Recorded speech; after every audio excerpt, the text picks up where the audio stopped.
శైవ క్షేత్రాల్లో ఒక్కటైన కొమరవెల్లి శ్రీ మల్లికార్జున స్వామి ఆలయంలో ఉచిత వీవీఐపీల పాసుల విక్రయ ఘటన సంచలనం సృష్టిస్తుంది.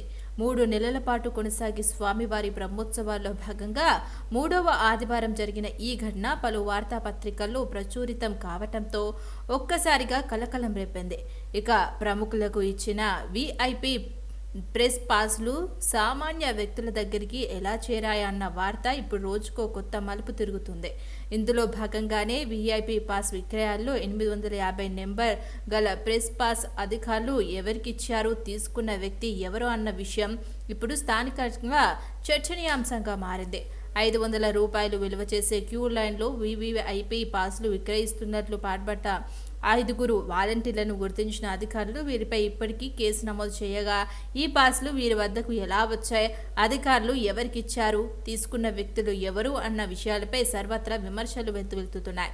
వీవీఐపీ పాస్లను జారీ చేసే అధికారం ఆలయ ఈవో లేదా ఏఈఓలకు ఉండటంతో ఇప్పటికే ఏఈఓ శ్రీనివాస్కు సంజాయిషి కోరుతూ మేము జారీ చేయగా అసలు నిందితులను వదిలిపెట్టి అమాయకులైన వారిపై కేసులు పెట్టడం ఏంటి అని స్థానికులు అంటూ భక్తులకు అనుమానం వ్యక్తం చేస్తున్నారు.